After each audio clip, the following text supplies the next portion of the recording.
পুরা রমপম গাইস, পুরা রমপম। Hello everyone, আমি নেহা শিলিগুড়ি থেকে আমার এই ছোট্ট মিনি ব্লগে তোমাদেরকে স্বাগত। তো আজকের ভিডিওটা আমি করছি সন্ধ্যাবেলার থেকে, মানে সন্ধ্যায় তো খুচখাচ কিছু খাওয়ার ইচ্ছা করে, তাই ভাবলাম রান্নাঘরে গিয়ে দেখি। তো আমার ভাই এদিকে বানাচ্ছিল ওয়াই ওয়াই। আমি ওয়াই ওয়াই খাবো না, ভাবলাম আমি ভাবলাম আমার চাটা খুব ভালো লাগে খাইতে, তো আমি ভাবলাম যে আমি চাটাই খাই। ওটাই আমার একমাত্র অনলি ওয়ান নেশা, সকালবেলা আর বিকালবেলা আমার চা লাগবে। তো এইদিকে আমি চা বসায় দিলাম, আমি এদিকে বানাচ্ছি দুধ চা। আমার দুধ চাটাই বেশি ভালো লাগে।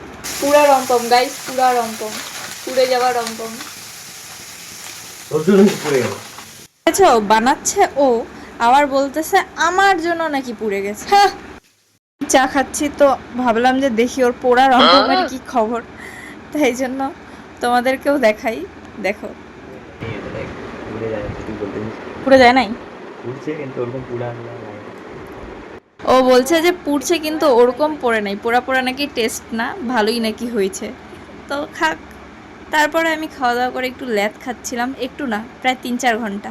তারপরে মনে পড়লো আরে রাতেও তো কিছু খাইতে হবে, তারপর ভাবলাম অর্ডার করে নিই, ডাল ভাত আর খাবো না আজকে।